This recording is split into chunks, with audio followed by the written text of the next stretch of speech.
Malik Yoba gives the phrase New York undercover a new meaning, and the Breakfast Club falls for his BS. Let's talk about it after the drop. I'm not gay no more.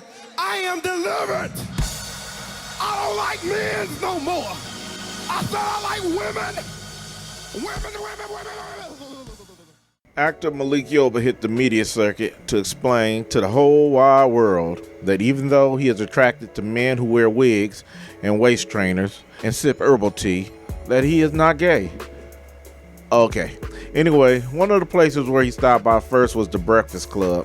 Now, before I get into how these three stooges totally messed up this interview, let me first say to Mr. Yoba, you are in denial, sir. And just because you call it rain when you piss on the sidewalk doesn't mean that it is. Plain and simple, bruh, you are gay, or at best bisexual. End of story. Now, back to the Breakfast Club and all three of them.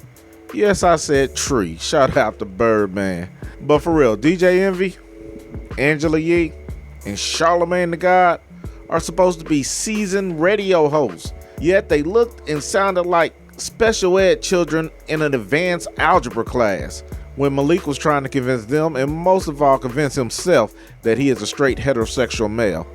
And I'm not going to even go into the other three guests that he brought along with him. They all sounded like cult members trying to indoctrinate everyone into believing that gender doesn't exist. This was quite annoying to listen to. I think they were aggressive and loud because they knew what they were saying was dumb as fuck. Well, that's a whole other video. Anyway, back to the breakfast slubs. These clowns basically answered questions my 12-year-old nephew would answer. And then when the guests replied with answers that were blatant lies and that made no sense at all, not one of them challenged them. This interview was a total waste of time, just a big info commercial on why gender doesn't exist and how trans have it so bad, which they may have, but who doesn't have it bad these days? I mean, in the words of the great Dave Chappelle, the alphabet people are a bunch of confused individuals and it has nothing to do with their sexuality. And lastly, to Malik and the men in pink, stand by what you believe in, but don't try to convince me of nothing. Like I've always said and will continue saying, I don't have to agree with your lifestyle. I just have to agree that you should have the right to live it freely without any interruptions.